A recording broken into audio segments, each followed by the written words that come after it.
Today, we're breaking down Penei Sewell. We're going to look at all of his preseason tape and decide if it's time for the Detroit Lions to panic or not. And we're also going to look at if he's shown any ability to be a quality starting right tackle in the NFL.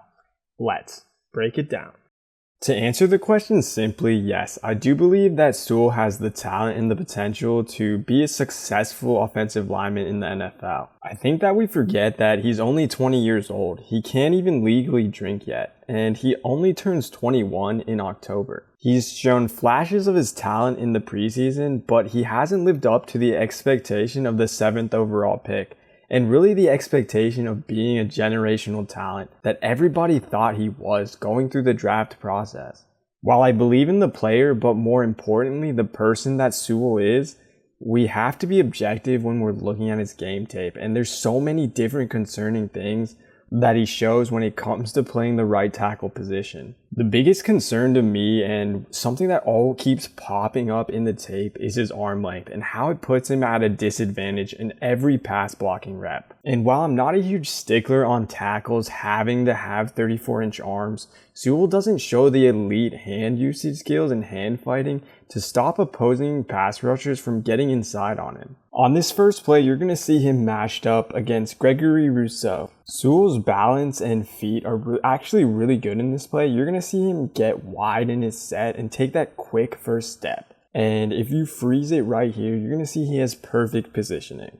But this is where Sewell's length becomes a problem. Rousseau's able to get hands inside on him at his chest before Sewell gets any hands on him whatsoever. You're going to see Sewell flail and try to fight to get hands on Rousseau, but Rousseau just stiff arms him away and gets the sack on the play. This is going to be the same matchup, and you're going to see more of the length problems in my opinion again. Rousseau is going to attack the outside shoulder, and Sewell's in decent positioning here, and he's trying to get hands on Rousseau, but he just can't get to the shoulder area, and Rousseau is able to push him back. And you're going to see that Sewell's going to be constantly fighting to get hands on Rousseau with good placement. Goff gets the ball out quickly, and the pass blocking is good enough on this play, but I think it underlies a bigger problem that Sewell always lets pass rushers, definitely pass rushers with great length and great lean, to get inside on him. I don't think it's time to panic yet with Sewell. Despite being inconsistent, he shows flashes of his talent that give you hope that he can translate his game into being a quality tackle. And he is getting better as he gets more reps and sees different pass rushers. You're going to see him learn from his previous mistake in this next play. He displays solid footwork in this play, and he doesn't let Rousseau get inside on him like we previously saw. He has a quick, powerful punch to Rousseau's chest, and then he sticks with him to angle him off from the quarterback. For every good play that he puts on tape, he also puts 2 or 3 bad plays.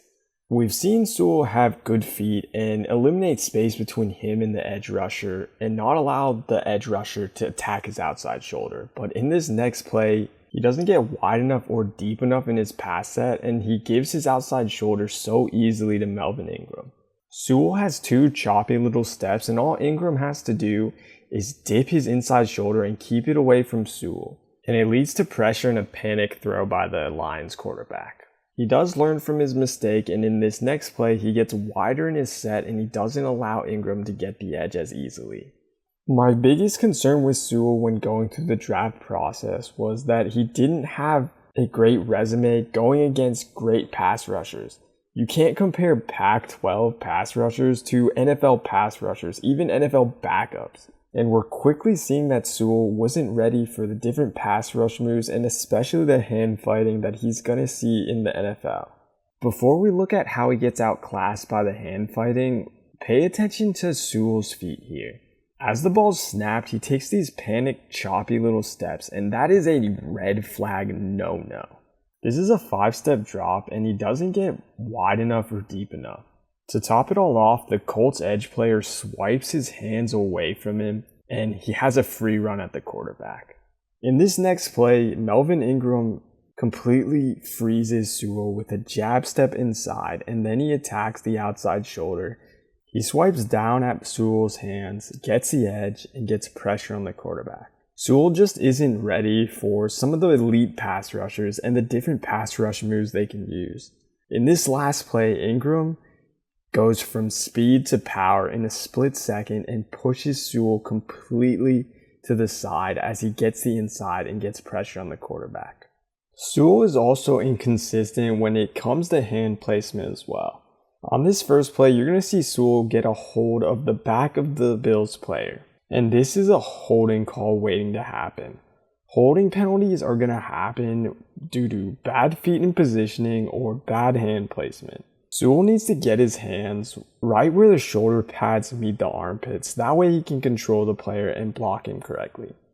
On this next play, he's going to do a much better job. You're going to see great hand placement, and I love the technique to pull the edge player up towards the sky, lift him up, and kill his momentum. When it comes to run blocking, Sewell has been pretty good. I can't yet say that he's elite, but he has been good. Third and short, this is the time to get nasty and mean in the trenches. You're going to see Sewell get a great push off the line of scrimmage, and then he's going to finish his guy in the dirt and put his body weight on top of him. And if he bites a kneecap while he's down there, I'm sure Dan Campbell would be happy.